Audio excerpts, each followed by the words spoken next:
Well, it's Thursday. You're probably wondering why I didn't do a video on Wednesday. Well, for one, there's no AEW Dynamite for now. That's until tomorrow. And also, I was supposed to do a video for you guys, but something come up in my health situation.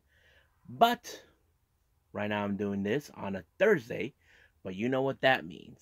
Today we get to review not only NXT UK and Impact Wrestling, we got another Gatoh Move ChocoPro show.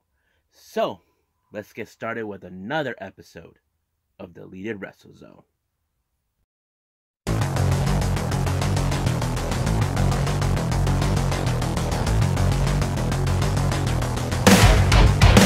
Are you ready? Get up, get up. Get up, get up. Get up, get up. Get up, get up. Get up, get up. Get up, get up. Welcome everybody to Deleted WrestleZone. All things that it's pro wrestling with AEW, NXT, New Japan Pro Wrestling, Impact Wrestling, the National Wrestling Alliance, various promotions, wrestlers, matches, and championships.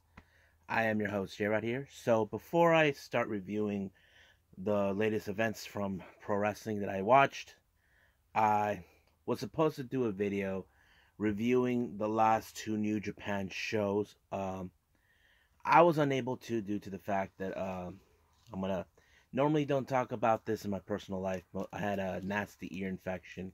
It was causing me not to do anything. I was like basically trying not to, push it, but I always say this to myself, my health must come first. So I will review those New Japan shows for the Road to Wrestle Grand Slam, possibly in the next episode, which I'm going to cover not only AEW Dynamite, but also 205 Live and New Japan Strong. But that's for another conversation to do that, or maybe the following. I don't know. Depends on how things is going to be progressing from here and out. But right now, let's move on to, of course, the latest Gatoh Move, ChocoPro.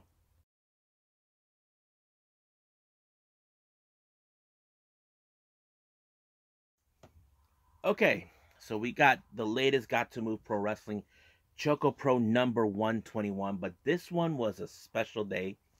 It turns out it's the 3rd year anniversary of Mei Suruga, who's been wrestling for almost 3 years now. Now, you can say it's not a big deal, but it is for her because, she's been training under Emi Sakura since joining them, and it was pretty awesome. There were certain changes that took place for one of the matches, according to Emi Sakura and Balianaki. But however, as many people would say, the show must go on. We were supposed to have a tag team match, but that one would turn into a 3-way match, which was fine by me. Now, the first match, we had Lulu Pencil and Yuna Mizumori. Now, as you know, the last ChocoPro event we saw, Lulu Pencil was not in a good, happy mood after losing brutally to Chris Brooks, but Yuna, her opponent, was teaming with, of course, with Chris Brooks. Instead of announcing everybody's, and she was doing a little promo prior before making the in-ring announcement, she attacked her.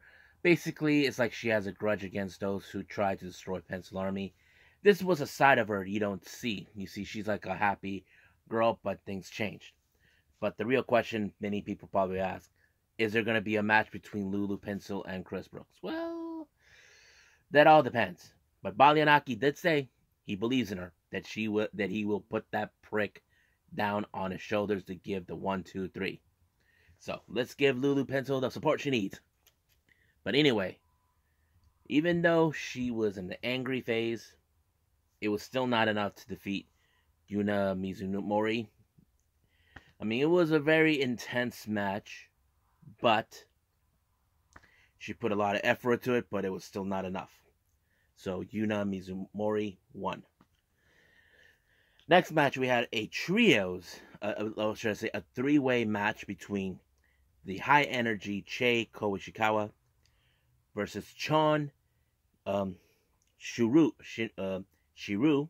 and of course, one half of the Best Bros and the Asian Dream Tag Team Champ, Bali and Aki. It was pretty much a pretty good match to watch because the thing is, in trios, anything could happen, as you know. Now, for me, I was like going for Bali and Aki because the guy is all high intensity, all energy, brutal. He never gives up that quickly. But, however, he and Shay were double pinned by Chon Shiru. I don't know how he was able to pull it off, but he pulled it off. So basically, it was a good match. No grudges amongst them, but we'll see what happens in the next time. But however, the main event was the star of the show, Mei Suruga, taking on World Women's Pro Wrestling Diana's roster member, Haruka Umesaki. Yes, you probably ask, why is this one in her promotion? Well, many promotions work differently. It's like a very coexisting group. But it was a very awesome match seeing Mei Suruga. Not only that, her high intensity and energy when she pulls off of a move. Like, you know, I love how she jumps off and does the double stomp, or as we seen with Finn Balor, the coup de grace. That's pretty awesome, but that's not really one of her finishers. But it was a good match. But she was able to pick up the match when she rolled her up with her shoulders down, the 1, 2, 3. So it was a fantastic match. But later on, they did streamed her meet and greet, ask questions, that sort of thing. I didn't get the chance to see it. I was pretty much occupied with other things I had to follow up. But I think that's it for now. I'll see if there's any more ChocoPro events. But for now, let's move on with, I think we got NXT UK.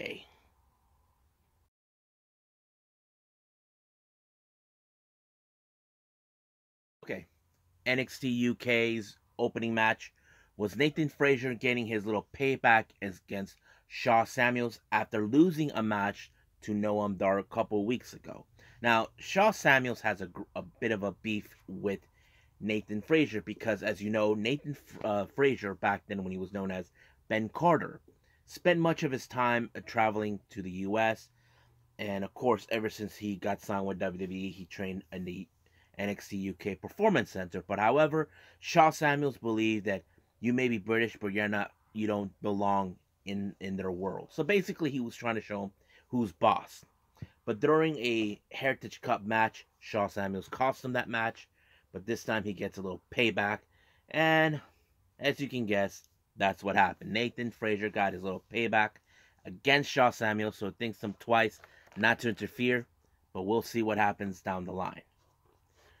Next up, we have Ashton Smith versus Tailman. Now, Tailman a week ago was causing a bit of a problem with Ashton Smith and asking him where is his partner. Now, 2 weeks ago, Tailman actually broke the wrist of this other dude. I forgot his name on his debut. And basically, this match was more brutal than like any other match you would have seen. Even though Tailman has proven how tough and how, how to say, not to be underestimated, he won the match. But however, he decided to continue to beat down on Ashton Smith until Oliver Carter showed up to give a helping hand. But the real question is he going to challenge Tailman for what he did? Well, we'll just see what Johnny Saint and Sid Scala would say. Now, Ilya Dragunov, we all know he's gone in a different direction ever since losing to Walter. And I say this is a pretty good, interesting storyline they're throwing in. As you know, he made an appearance in Supernova Sessions. You know how Noam Dar is. He's a prick who thinks it's funny to make fun of people, question people's life, how they've been behaving. Ilya Dragunov had no reasons to lie, so he told the truth. But of course, that kind of stunned Noam Dar. Like, Dragunov wasn't trying to hide anything. He's self-aware of what he's done. Like, think of him as the Incredible Hulk of Russia. Don't make me angry. You don't want to see me when I'm angry. So that's that kind of thing. So, but we are going to expect a match between Dragunov and Noam Dar. That is going to be one heck of a match. But if I was Sha Samuels, I would still clear before he breaks you in half. And that's going to be something. I think that match might happen next week. I'm not sure. But we'll see when we jump in. Now, this is like maybe the second or third week. Jake Starks was not in the mood today. Piper Nivens was nowhere to be found. So he was just having a good time. But out of nowhere, the NXT UK Tag Champions decided to get under his skin. He has no business with them. But of course, they decided, just to get in his face. To try to find an easy target to put the tag titles on the line. That's what they're doing. You see, this is one thing about Pretty Deadly. They want to find the weakest tag team in order not to be the strong ones. Like, imagine they want to avoid facing Gallus, but that's what they're going to do. But can Jake Starks find a tag team partner? I don't know. We'll see when that happens. The next match, we have Andy Wild, a brand new wrestler, taking on a new and improved but more heelish version of Kenny Williams. As you know, Kenny Williams turned heel to betray Amir Jordan, and he has a new look, new gear. He is now using his instincts, or should I say his killer instincts, to win the match. Ever since he's been like this, he's been in a happy mood that he got rid of Amir Jordan. But sooner or later, we will see Jordan again. It's just only a matter of when that happens. But you can guess that Kenny Williams won his match. Now, it's already been announced that in 2 weeks' time, the NXT UK Women's Championship between challenger Meiko Satomura and Kaylee Ray is going to be on the line. And I'm excited to see. But the real question this is Meiko Satomura's second opportunity for that title. Can she dethrone Kaylee Ray? If she does, then the forever champion can be beaten. And that's going to be a great match. Now, the main event is between Trent Seven and Sam Gradwell. Now, Sam Gradwell has a problem with Trent Seven. Reason is, Trent Seven has been considered as one of the founding fathers of NXT UK. Sam Gradwell was part of that, but it put him on the shelf for a long time. He got injured, and he feels that Trent Seven is taking advantage of everything. Like, let's say Trent Seven is like talking to me. I'm only a year into with the NXT UK, and I look for inspiration. But Sam Gradwell will say, he's only using you. That's what he's doing. Sam Gradwell is a talker. He already tried to get in under the skin of Ilya Dragunov. No luck. Then Dave Mastiff. But now he tries to get Trent Seven. But the match was so awesome. I did not expect a whole lot, because this was like a battle that Sam Gradwell wants to prove that Trent Seven is a fraud, but Trent Seven did not. So he pulled off a great victory against Sam Gradwell. So better luck next time, Sam. Right now, let's end it with Impact Wrestling.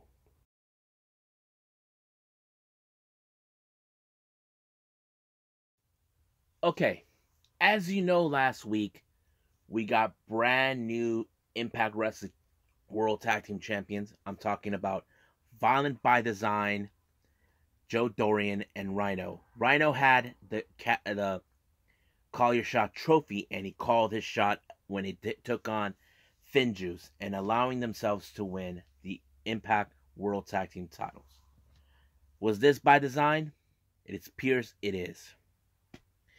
Now, as you know, the world is waiting until we see Moose, that is ready to face against Kenny Omega for the Impact World Heavyweight title. Sami Callihan is a bit in a foul mood. Basically, he's not happy that the fact that Moose got the opportunity, but his grudge is towards the Good Brothers. You see, the Good Brothers cost him the opportunity during that six-man scramble match, where the number one contender gets a shot of the title. So basically, but Moose reminded him many times right now, or should I say, reminded him he's the one who won. But the Good Brothers try to get on Moose's good side. Now, here's the thing: Moose is not an idiot. He knows exactly the kind of people Good Brothers are. The thing is, they're trying to make sure that Moose loses focus. That's exactly what happened with Rich Swann. So basically, we'll see what happens down the line. But as soon as they failed to try to get into Moose's head, Don Callis was not surprised, but he actually set up a match without talking to Don Callis to make it happen. So the main event was Moose and Sami taking on the Good Brothers. The next match, the opening match, we have the return of Fallah and TJP taking on the two Canadians, Josh Alexander, the X Division champion, and of course a former X Division champion, the Canadian Destroyer, Petey Williams. The match was pretty good. I was hoping in a way that this would be a great opportunity. That maybe TJP and Fallah should make a play for the tag team titles. But however, that seems not the case. The match ended when Fallah put down Josh Alexander and gave TJP the opportunity that he needs in order to pin Josh Alexander to get a shot of the X Division title. Now, later on in the entire show, Josh Alexander acknowledged, yes, you pin me, you may get another opportunity. However, Don Callis was impressed. He's looking at both Josh Alexander and TJP as the flag bearers of the X Division division. So, next week on this 1 hour show they call Before the Impact, we're going to have a 60-minute Iron Man match for the X Division title between Josh Alexander and TJP. Now, I don't watch the show whatsoever, but I will include that next week. This is going to be one heck of a match. This is going to be one for the history books. Now, ever since Under Siege, no, not Under Siege. Don't remember. Oh, Rebellion. W. Morrissey made his debut, going out telling the world there's no such thing as the good guys, it's always the bad guys. So he was set up in an interview with Gia, and of course, Morrissey tries to give himself an explanation saying, oh, you think you're happy? I'm not. You're a fraud. You tried to set that. While he was trying to give out his little message, he was attacked by Rich Swann. After what happened last week, he did the same thing. Now, could we see a match down the line for Against All Odds between those two? I most likely can see that happen. So we'll see when the more will set that match up. Now, the next interview, we were scheduled for a 10-woman tag team match. It was supposed to be Tennille Dashwood, what's their name? Rachel Ellering, Havoc, and Rosemary, and Taylor Wilde. But however, Taylor Wilde is nowhere to be found. Now, for a while, we do know that her primary goal is to get a shot of the Knockouts Championship, which currently is held by Deonna Purrazzo. Now, they needed to find a replacement. Rachel thought getting Jordynne Grace involved could help. Now, Jordynne was kind of like a bit more hesitant about it, but however, it did help a lot.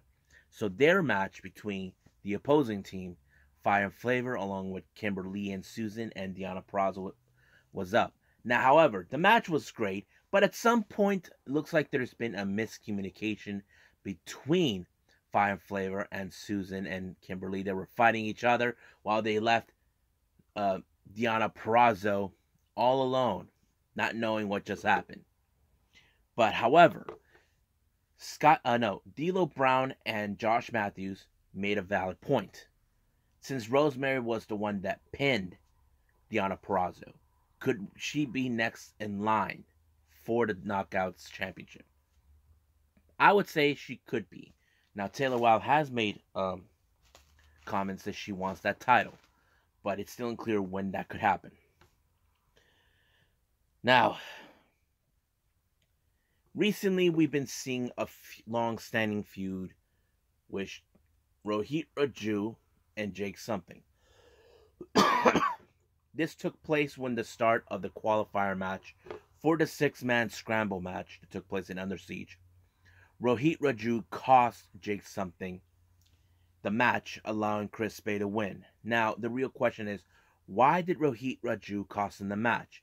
Rohit explained to himself, saying that he felt that it was disrespectful of Scott D'Amore to put Jake something over. Like, he felt that it was something inappropriate in his part to give him a shot.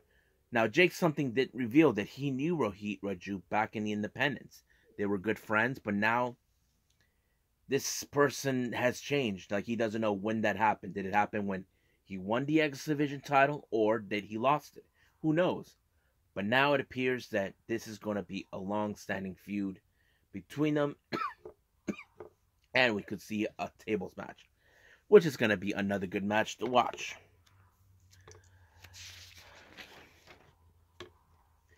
Now, I mentioned Violent by Design being the new tag team. They gave out a pretty good promo.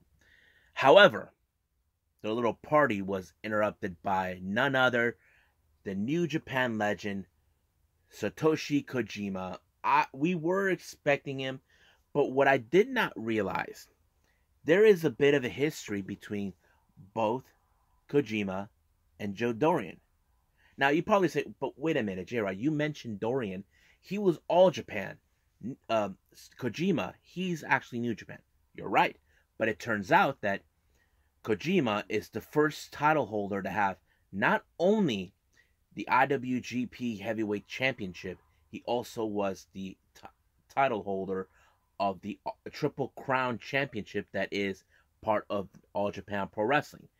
So basically, he has wrestled with All Japan Pro Wrestling, and it turns out that he and Joe Doering were one-time rivals back in the day. Now, it doesn't take a genius if you look at them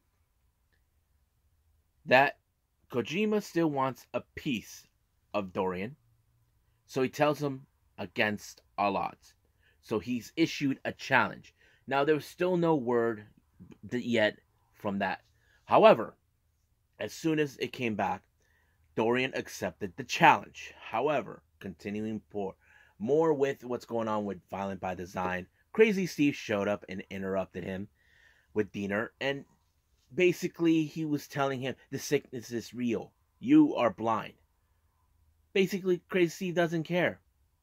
You know, he's crazy. So basically, it doesn't matter. Now, as you know, last week, Brian Myers beat up Matt Cardona. He was pretty much upset how this whole thing happened. This began during the qualifier match. He felt he should have won that match in the first place, not Matt Cardona. And he says, you guys wasted Matt Cardona and he didn't win the match. So he took him out. He was injured. He's going to be out for 12 months. He didn't want to hear this crap saying, I don't want him gone for 12 months. I want him gone forever. How do I break the neck? So he's telling the doctor how to break a neck. You know? And of course, Gia was right there trying to get an update. She's like, I'm only here for him. Shut up. So basically, he doesn't care. He wants Cardona gone. But he will be back in 12 weeks. Now, Sam Beal shows up, minding his own business. He didn't mean to interrupt. But of course, he wants to take Sam Beal under his wing to teach him how to be professional, please. He doesn't know professional even if a monkey threw a ball right at him. Now, the next match is a tag team. We got the K, Crazy Steve, and of course, Black Taurus taking on Johnny Swinger and Hernandez. Now, there is a bit of history between Crazy Steve and Johnny Swinger. He keeps calling him young boy, even though he says, I'm 100 and something years old. But it was a pretty fun match. However, I did expect it that somehow Torres and Hernandez will butt heads. These are two of the hugest dudes in this match. And of course, it was Crazy Steve that picked up the victory. Not a surprise. But now this match was important because we're seeing now they're looking for number one contenders for the Impact World Tag Team titles. But we'll see who will be the lucky break. Now, Don Callis and Good Brothers are trying to set up a plan how to destroy Sami Callihan and Moose. As you know, Moose has his own priorities. He wants to be champion. Sami wants to be champion too, but right now he needs to take care of the Good Brothers. So that's his motivation. Now, however, recently we've been seeing a lot of the tease about recent release WWE stars that could be heading to Impact Wrestling. And my money is on Chelsea Green and, of course, Samoa Joe. Don't know when would that happen, but I can't wait to see it. Now, let's jump into the main event. We have Moose and Sami Callihan taking on the Good Brothers. Now, this match was basically a battle of who has the bigger cojones. Sami Callihan wants to do things his way. Moose wants to do things his way. They were not coexisting whatsoever. They keep tagging each other in, trying to outdo each other. But however, Moose had enough of Sami and he kicked them down, allowing for the Good Brothers to win. But it's not like he wanted him, the Good Brothers and him are in the good terms. He doesn't care about what that. He wants Kenny. That's what he wants. But as soon as that happens, Moose put the lights out on Callihan and tells him to stay out of his business. So it's still unclear when this match between. Now, is it going to be an against all odds? I don't know. Could it be in Slammiversary? To me, if it was me, I would say it would take place in Slammiversary because it's one of the biggest events ever. Now, what's the better way to ensure they win the Impact? Moose wins the title there. Why not? So I think that's pretty much it for that. Well, I hope you guys enjoyed this episode. Me reviewing Gatoh Move, of course, NXT UK, and of course Impact Wrestling. There's still more to come. Like I said, we got tomorrow AEW Dynamite, 205 Live, and of course New Japan Strong. But I will throw in the last 2 days of New Japan Pro Wrestling. But if not, then I'll put that in a following episode. Like I said, I'm still dealing with this nasty ear infection. It's causing me to stay out of focus when I'm planning. But right now, like I say this to people, health is the #1 priority concern that you need to take care of first. You know, that's always been me. But right now, I need to recover from that and do a lot of these reviews for you guys because I know some of you guys enjoy me reviewing many of the wrestling shows I have. But as for now, I will see you guys in the next DWZ time. Same DWZ channel. I must bid all of you adieu. So goodbye. Mwah, and have a nice day. Bang.